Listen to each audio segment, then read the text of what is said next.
A king knelt on the ground in front of his enemy and tasted his waist, not because he was forced to, because he volunteered. His name was Goujian, a defeated king, now a slave. The man who defeated him was another king, his new master. And one day, that king got sick. Goujian offered to diagnose him by taste. Then he said, "You are going to recover." The enemy was moved. He thought, this man has been completely broken. He's no longer a threat. He was wrong. This wasn't humiliation. It was the opening move. Goujian wasn't broken. He was waiting.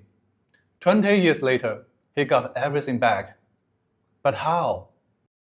Around 494 BC, Kingdom of Yue, a state in what is now eastern China. Goujian's father died. He had just taken the throne, and he made the worst mistake of his life. To the north was the state of Wu. The two kingdoms had been enemies for generations. Every king inherited his father's war. Every victory demanded revenge. His advisor told the king, "Do not attack, not yet. We are not ready." Goujian didn't listen. He launched a preemptive strike. It was a disaster. His army was destroyed. He retreated to a mountain with what was left. A few thousand men surrounded on all sides. He had two options: die here, or surrender on whatever terms he could get. He chose a third option. He sent bribes to the king of Wu's most trusted advisor. Gold, silk, beautiful women. The message was simple. Goujian is finished. He's no threat. Convince the king to show mercy. Not everyone was fooled. One of Wu's greatest generals warned the king. Kill Goujian now. Destroy his kingdom completely. If you let him leave, you will regret it. The king ignored the warning. Years later, he would learn just how expensive that mistake was. It's a fascinating story on its own. I told the details in this video. But for now, the deal went through. The terms were brutal. Goujian would travel to Wu with his wife, with his closest advisors, and they would serve the king of Wu as slaves. This wasn't just surrender. This was humiliation by design. Goujian engineered it himself.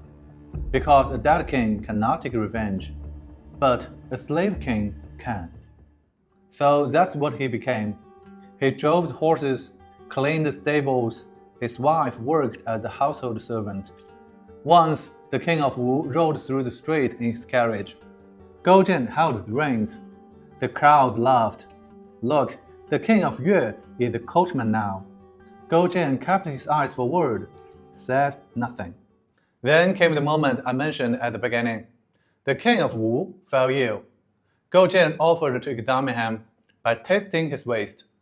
The king was impressed. More importantly, he believed the performance.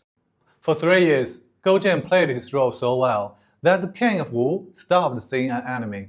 He saw a broken man, a harmless man. So he let Goujian go. It was the worst mistake he would ever make. Goujian returned to his kingdom and immediately did something strange. He refused to live like a king. No comfortable bed. He slept on firewood. Every morning he forced himself to taste the bile. Bitter, awful, on purpose. Not for punishment, for memory. Every single day, you are not done, you have not forgotten. And while he was doing this, he kept sending gifts to Wu. Timber, silk, flattering messages. Still playing the loyal subordinate. Still keeping the king of Wu comfortable. The king of Wu received these tributes and thought, Goujian knows his place. He had no idea he was being managed. 10 years of this. Goujian wasn't recovering, he was engineering. And his most devastating weapon wasn't an army, it was a woman. An extremely beautiful woman. In history, she would be remembered as top one of the 4 great beauties of China. Her name was Xi. Goujian took this seriously, extremely seriously. Xi were trained for 3 years. Dance, music, court etiquette. history, politics, strategy. She wasn't being trained to entertain King. She was being trained to manipulate one. She was sent to Wu as a gift. In today's terms, Xi was less a concubine than a highly trained spy. The king of Wu was immediately captivated. He built her a palace. He spent more and more time with her. Less time governing, less time listening to advisors. And Xi played her role perfectly. She was intelligent, adaptable. She knew exactly what she was doing. Every conversation steered, every suggestion planted. Go north and fight. You are strong enough. That general worries too much. He doesn't trust your judgment. Wu's greatest general, the one who had warned about Goujian years earlier, he saw exactly what was happening. He kept warning the king. The king refused to listen. Eventually, he ordered the general to take his own life. The only man who had seen through the trap, gone. Xi stayed in Wu for 17 years. 17 years. By the time Goujian was ready to move, Wu wasn't just weak, it was hollow. 482 BC, the king of Wu traveled north for a major political summit. He took most of his army with him. Wu was almost undefended. Goujian had been waiting too long for a moment like this. He struck. Goujian's army crossed the border. They killed the crown prince, captured the capital. The king of Wu rushed back. He was forced to negotiate. He begged for peace. Goujian agreed, temporarily. Not because he had forgiven him, because Wu could not be destroyed, not yet. Wu was wounded, but not finished, and Goujian had waited too long to risk everything on a single campaign. So, once again, he chose to wait. 473 BC, 9 years later, he moved again. Goujian's army surrounded the capital of Wu. For 3 years, they laid siege. The king of Wu sent a message. He offered to surrender. He reminded Goujian that he had once shown mercy. He asked for the same. Goujian considered it.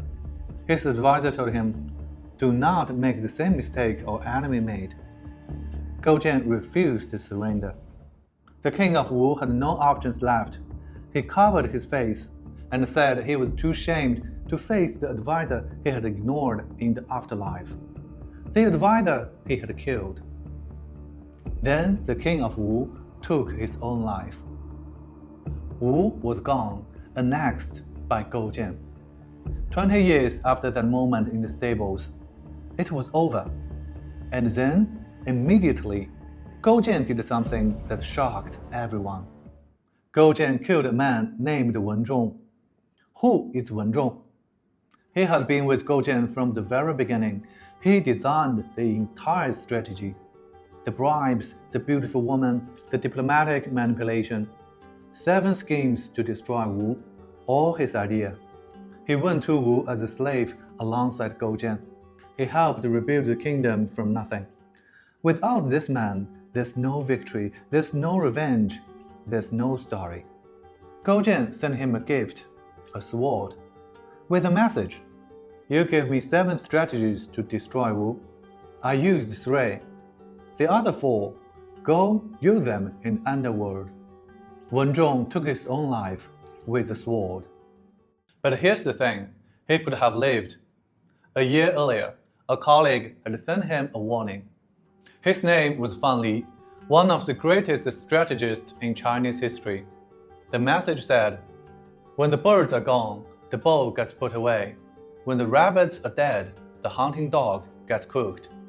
Goujian has a long neck and a sharp mouth, the face of a man who can suffer with you but cannot share success with you. You should leave. The minister didn't leave. He thought his loyalty would protect him. He thought what he had done would be remembered. That belief cost him his life. Fan Li left the same day Goujian claimed his victory. Left everything, took nothing. And he lived. In Chinese history, very few advisors survived their kings. Fan Li did. He changed his name, started over. and became one of the most famous merchants. A completely different life and a remarkable one. If you want to hear his full story, let me know in the comments and make that video. There's one more person. Do you remember her? The most beautiful weapon, Xishu. After Wu fell, she disappeared from history entirely. Nobody knows what happened to her. And that mystery has inspired countless stories ever since. Some tragic, some romantic. Goujian got what he wanted. He became one of the dominant rulers of his age. After the defeat, after the humiliation, after 20 years of waiting, history remembers him as a great king. So why did Goujian kill the people who helped him win? The most common explanation is simple. Wen Zhong had become too powerful, too much influence, a threat. And honestly, this is one of the oldest patterns in history. In times of chaos, a kingdom needs capable men to survive. In times of peace, those same capable men become dangerous. So the king eliminates them first. It's not personal, it's just power. But here's what I keep thinking about. Wen Zhong was brilliant. Surely he understood that risk. So why didn't he leave? He hoped he was the exception. He thought, I've given too much. Surely he won't do this to me. He ignored what he already knew about Goujian. This was a man who had gnawed in the dirt for 3 years, who had tasted his enemy's waste. A man like that doesn't run on emotion. He runs on calculation. Cold, precise, relentless. And you witnessed everything, his lowest moments, his most humiliating days, his darkest methods. At the moment of his greatest victory, the last thing he wants is someone who remembers all of that. Your existence becomes his shame. Only finally, he saw this clearly. The moment they won, he left, didn't wait a single day. Fanli's words about Goujian have survived for thousands of years. Long neck, sharp mouth. He can endure anything and forgive nothing. The kind of man you could suffer with, but never prosper with. In China, people have been using this description for centuries to judge whether a boss worth following. Have you ever worked for someone like that? Next time you are in a job interview, long neck, sharp mouth, run.